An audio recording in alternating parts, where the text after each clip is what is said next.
मीरपुर नाम के शहर में तेजस अपनी पत्नी नीरू के साथ रहता था। पति पत्नी दोनों ही नौकरी करते थे। एक दिन तेजस गांव अपनी माँ के पास फोन करता है। हेलो, प्रणाम माँ। जीते रहो माँ, तुम दादी बनने वाली हो हैं? अरे वाह, ठीक है बेटा, मैं कल ही आती हूँ। जब माँ जी शहर पहुंची तो बेटे बहू ने बहुत अच्छे से स्वागत किया। लीजिए माँ जी, चाय। अरे गर्मा गर्म पकोड़े ले आओ माँ के लिए।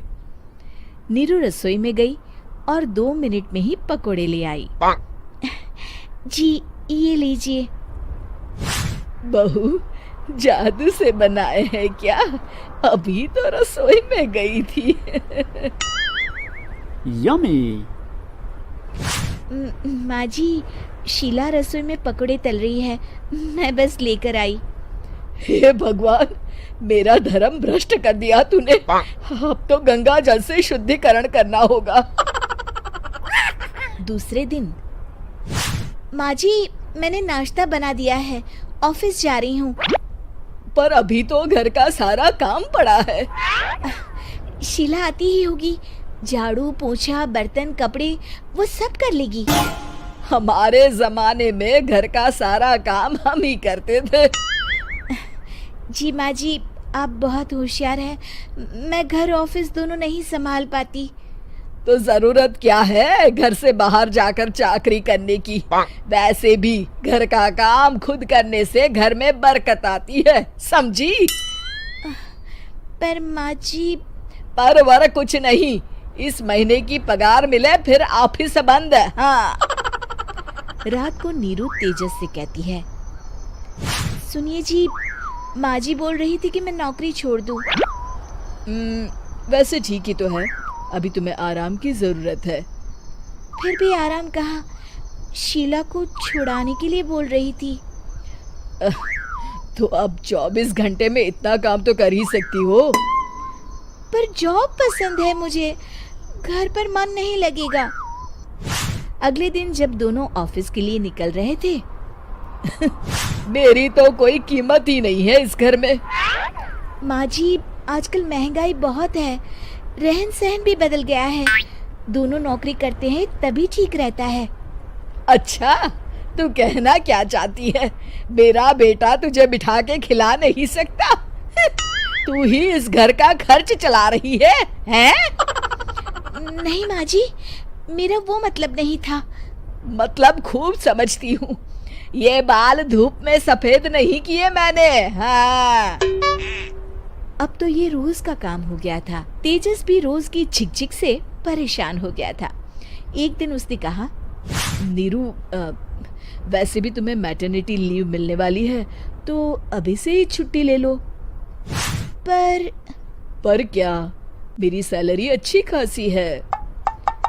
आखिर नीरू ने रिजाइन कर दिया। जब बच्चा हुआ तो घर में सब बहुत खुश हुए। कुछ दिनों बाद तेजस फाइल देख रहा था। क्या हुआ तेजस, कुछ परेशान लग रहे हो? हाँ, वो हमारी जितनी सेविंग्स थी वो तो हॉस्पिटल में और छठी के फंक्शन में खत्म हो गई है नीरू। और अभी वैसे मंदी चल रही है तो मैं बोल रही थी कल मुन्ना को हेपेटाइटिस का टीका लगवाना है। नीरू, क्या पोस्टपोन नहीं कर सकते? नहीं जी, बिल्कुल नहीं। अब तेजस को समझ में आ रहा था कि उससे गलती हुई है। पैसों की कमी का असर घर के माहौल पर भी पड़ रहा था। अगले दिन, बेटा मेरा चश्मा और ये दवाइयाँ ले आना, पर्चा देते हुए माँ जी ने कहा। जी। तेजस, मुन्ना के लिए दूध का डिब्बा और डायपर भी ले आना, और ये किराने के सामान की लिस्ट है, इसे भी लाना है। तेजस गुस्से में लिस्ट मरोड़कर फेंकता है और चिल्लाता है, पैसे क्या पेड़ पर उगते हैं? ये ले आना, वो ले आना। अरे पर ये जरूरत का सामान ही है। वो गुस्से में बिना कुछ कहे ऑफिस चला गया।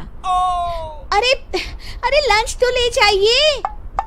नीरू दौड़कर डिब्बा पकड़ाती है एक दिन खाना खाने के बाद, नीरू,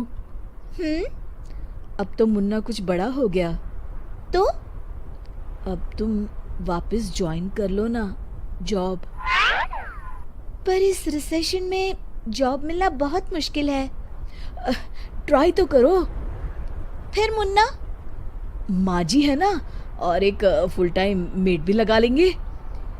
पर माँ जी, उन्हें तो पसंद नहीं।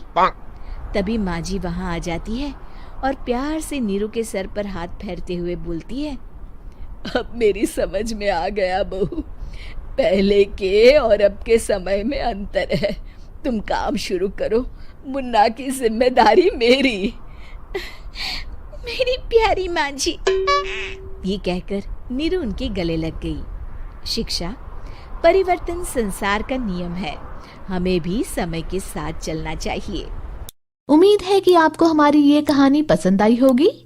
कृपया हमारे चैनल को सब्सक्राइब करें और सभी अपडेट्स के लिए बेल आइकन जरूर क्लिक करें। और हाँ, वीडियो लाइक और शेयर करना मत भूलिएगा। Bye bye.